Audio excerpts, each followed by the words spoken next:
இன்னைக்கு காலையில் என் 2 பிள்ளைகளும் கடைக்கு வந்துச்சுங்க. "என்னங்கடா இன்றைக்கி எதுவும் திங்கிறீங்களா?" அப்படின்னு கேட்டேன். "இன்றைக்கி கடையில் எதுவும் வேணாம்மா, வீட்டில் செஞ்சு கொடுமா சாப்பிட்லான்னாங்க." "என்னடா செய்யலாம்?" அப்படின்னு கேட்டதுக்கு, "அம்மா அல்வா செஞ்சு கொடு, ரொம்ப நாள் ஆச்சு, அல்வா சாப்பிட்லாம்" அப்படின்னாங்க. சரி அப்போனா கோதுமை மாவு நெய் வாங்கிட்டு வாங்கடா, அதான் இல்லைன்னே. அதே மாதிரி வாங்கிட்டு வந்து என் பிள்ளை கொடுத்துருச்சு. அந்த கோதுமை மாவை நல்லா தண்ணியை ஊற்றி நல்லா பிணையணும், அடித்து பிணையணும். நல்லா பிணைஞ்சு அது 2 உருண்டை ஆக்கி, அந்த 2 உருண்டை தண்ணியில் முங்குற அளவுக்கு தண்ணியை ஊற்றி ஒரு மணி நேரம் ஊற விட்டணும். ஊற விட்டினதுக்கப்புறம் நல்ல கெட்டியான வடைச்சட்டியை எடுத்து அடுப்பில் வச்சு சீனி பால் காய்ச்சணும்.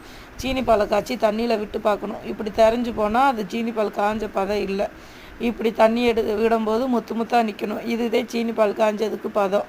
அந்த மாவை நல்லா பிணைஞ்சு அந்த பாலை மட்டும் ஊற்றி ஒரு 1/2 மணி நேரம் கிண்டணும். 1/2 மணி நேரம் கழித்து ருசியான டேஸ்டான அல்வா ரெடி. என் பிள்ளையை கேட்ட மாதிரி நானும் செஞ்சு கொடுத்துட்டேன்.